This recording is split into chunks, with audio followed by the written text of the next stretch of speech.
In this podcast episode, Sean and David explore how lessons from the skateboard world, such as creativity, persistence, and storytelling, can be applied to education and enhance the learning experience. Hello, everyone. Welcome back to the podcast. Super excited for this week's topic. But before we start, how's it going, Sean? Yep, it's been a great week. My parents are here with my son, and that's an amazing thing to see, like your parents interact with your own child, and it's really so. We're really excited in our house, and having a great week.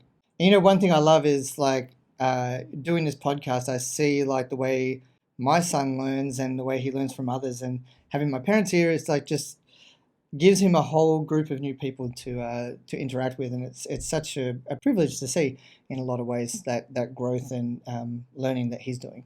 So for this week, we want to talk about skateboarding, and this all came up because I follow this person named John Hill. He's a Korean American professional skateboarder, and he has a YouTube channel, and I've been following him for a while.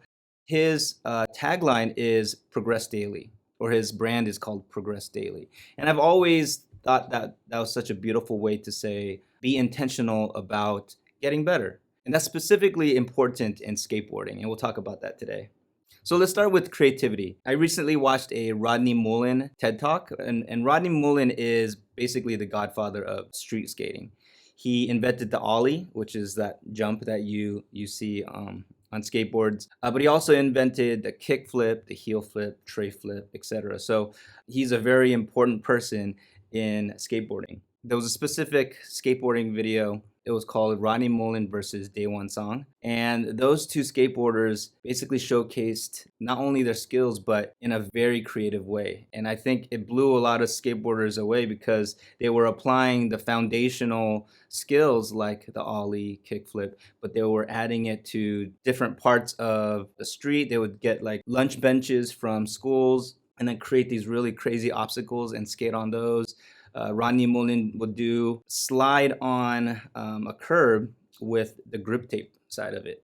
You mentioned about watching a lot of skating videos, and I was kind of the same, but in a different direction. I was into snowboarding. There's a feeling when you see someone pull off some crazy trick that there's like an adrenaline rush. I feel like when I see these things, sometimes there's a big adrenaline rush in me, even though I didn't do it. But what I wanted to say about that is I think there's this like spin-off community that comes from skating and snowboarding, mountain biking, all these adventure kind of sports that is this really creative side, which revolves around digital media, whether it's photography or filmmaking, but also even, skateboarding in particular.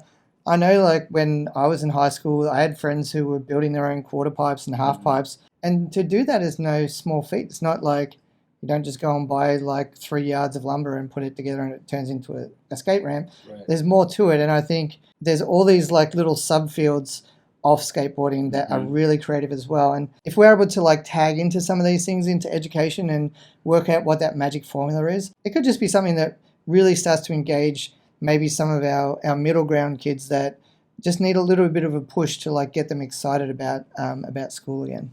It's beautiful to see how skateboarding can branch off to different passions. But also back to skateboard videos, there was a TED Talk by Rodney Mullen. He basically talks about how these skate videos were so powerful because it gave young people a glimpse of what's possible. That the biggest obstacle to creativity is breaking through the barrier of disbelief. So as you can see, we film and we publish this stuff around the world. And then, I don't know, within months, sometimes weeks, so-called friends send us links of some rotten kid in Madagascar doing the trick better than you do. I understand that it could be said that he learned how to do it through the video. It's not the case. He learned that it could be done through the video. Once you cross that barrier, it takes different, exceptional people, generally, to be able to go and do what other people don't, sheer from belief, from a vision. Being able to see a glimpse of what's possible, I think it motivates a lot of people. And I think that's why I'm so drawn to creating these videos for this podcast, but also for my YouTube channel, because I hope to do the same. I hope to show people around the world a glimpse of what learning could look like, a different way of learning could look like, and maybe even inspire someone to even try it in their own classroom. I think the biggest one for me Obviously, the creativity part was big, but also the persistence part. In skate videos, the ones I used to watch when I was younger, they didn't really show those falls. But now there is like, they show every fall. These skateboarders are falling like 25 straight into the cement, and they get up and do it again, and maybe even come the next day and do another 20 tries. Obviously, they're in pain, but I think what they're addicted to, or their like focus, is when they land it and that pure joy that they're gonna feel. So yes, they hit the cement and they fall and it's painful, but they get up because they know that if you keep trying, if you're persistent, you're gonna get that trick. Yeah, and that reminds me of an IG reel that I watched where a person was talking about how you're 20 fails away from a huge success. Number one, how excited would you be to get your first no? How fast would you want to get your second no? So I'm here to tell you that there's only so many no's in between you and what you want. And that also connects to like creativity, where people get stuck and they just want to quit. But creative people understand that it's a moment in the process. It's not forever, because at some point they're going to be unstuck and then they'll get that aha moment. Like skateboarding shows me where they're focused more about the achievement than the actual fails. Well, one of the things that fascinates me too with these communities is that everything is intrinsic motivation. And I think we talk a lot about that at school, but I don't think we really define what those activities look like, or why is it that some things have so much intrinsic motivation that people are willing to hurt themselves to get to the end point, and other things they'll give up immediately. There is partly, like you mentioned, that community side of things, but there's also that personal challenge. And I know for me, when I was snowboarding, there were some things that at the end of a run, when I had done something I was really excited about having done, it didn't really matter whether or not someone had seen it. It was really for me. And it was something that like I would be really pumped and excited and just have that elated feeling. And I wanted to tell someone, definitely I wanted to tell someone, but at the same time, it was a very personal kind of win for me. What does our skate park in education look like? Shout out to John Spencer. I feel like we reference him all the time. We saw it with a post from John Spencer who talked about skate parks. Within a skate park, John talks about how when people actually do some risk taking, some creative risk taking, it's celebrated and people get really pumped about it. The rest of the people in the skate park will watch and actually want you to succeed. Just with feedback from either their friends, or you can tell the feedback is immediate as well, like if it doesn't work, it doesn't work. You know, sometimes doing things in front of other people so that they see something that you might not see to help you like get to that next place that you need to go. And then what we ended up talking about in relation to this video, what does our skate park in education look like? I know David talked to me a lot today about his thinking about skate parks and really what elements they provide that bring people in. So I would love you if you wanted to just maybe talk a little bit about that. Yeah. When I was in high school, I would watch like 3-4 skate videos every day.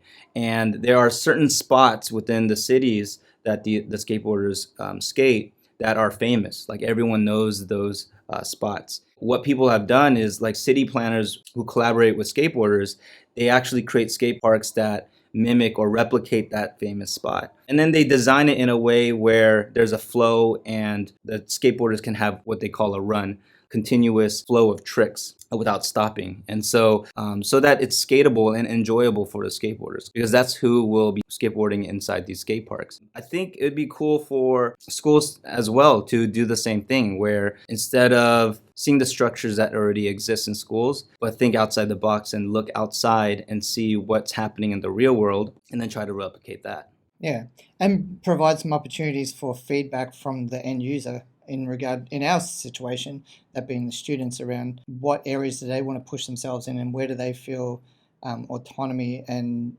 that excitement for creativity and those sort of things. And I think that's where, when I think about the skate park analogy, schools often are like a very bad skate park. So Dave talked about in the office this week about, bad skate parks are where you might have two items that compete with each other. So you might have people that are sliding off a box directly into a ramp. Like it just doesn't make sense, and so people won't use it. When I think about what David just spoke about now, that idea of like a skating run that you might complete. And that's where I think school could be more like a skate park, is that idea of like blending together creativity and autonomy, and the autonomy to choose like which parts you attack first. So Yeah, and put them all together to have a cohesive experience.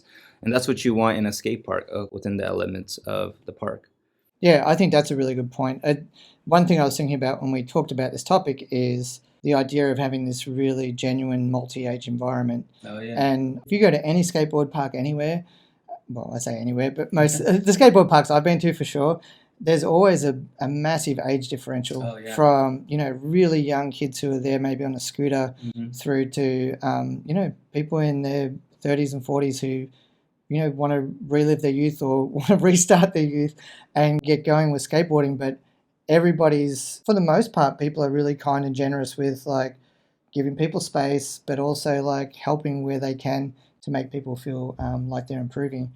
And I think that's a really positive aspect of that skating kind of culture and community. The phrase that keeps coming back to my mind is like, what brings people to our skate park? Like, why would people come and participate in learning at school? Two ways that I think we can really engage with people in a skate park kind of way: through a makerspace, particularly giving students the opportunities to come in their own free time to follow up their own choice of activities. So not really defining that you're going to make a box, but that they come in with a project in mind, that whatever it happens to be, and supporting them in that so that they can build and learn themselves. I think the other area is personal inquiry projects at 20% time, iTime. Those areas, particularly I think in an elementary school setting, it's one of the few times that I see in current day education where helping students learn how to learn, but we give them very few opportunities, I feel, to actually do that, to think about like, how do I learn something? And I think those moments, those personal inquiry projects, really do give a specific time, and if you do it well, give them specific strategies to help them to learn how to learn, which I think mimics the idea of a skate park, where people are always trying to learn how to do the next trick that they want to do without like wiping themselves out and going to hospital. Hopefully this has kind of sparked some ideas in your mind as to how you might be able to bring a little bit of skating culture into your school. If you happen to be watching on a platform where there are comments, particularly YouTube is a simple one, we'd love to hear some of your comments and ideas, because this is a community activity and we would love to have your brains working with us as well to make these things possible. So in your week ahead, I hope that you are able to be the iceberg And climb your mountain.